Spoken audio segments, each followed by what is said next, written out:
সংবাদ শিরোনাম আপনারা দেখছেন নিউজ 24 ব্রাহ্মণবাড়িয়া। চাতলপাড় ইউনিয়নের মনকোটা গ্রামে পানিতে পড়ে 2 শিশুর মর্মান্তিক মৃত্যু। নিহাবেন্দু চক্রবর্তী, নাসিরনগর, ব্রাহ্মণবাড়িয়া। ব্রাহ্মণবাড়িয়া জেলার নাসিরনগর উপজেলার চাতলপাড় ইউনিয়নের মনকোটা গ্রামে পানিতে পড়ে 2 শিশুর মর্মান্তিক মৃত্যু হয়েছে। নিহতরা হলেন চাঁদনী আক্তার 9, পিতা মোহাম্মদ আঙুর মিয়া এবং নুরজাহান বেগম 8, পিতা মোহাম্মদ শাস্তু মিয়া। আজ দুপুর আনুমানিক 3টার পর থেকে তাদের খুঁজে পাওয়া যাচ্ছিল না। পরিবারের সদস্যরা অনেক খোঁজাখুঁজির পরও তাদের সন্ধান পাননি।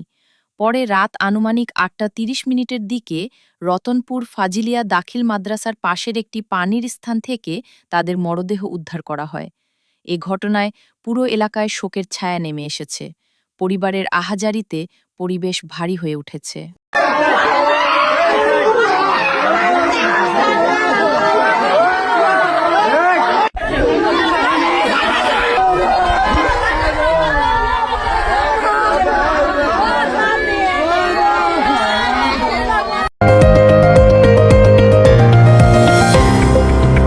সত্য প্রচারে নিউজ 24 ব্রাহ্মণবাড়িয়ায় সেরা।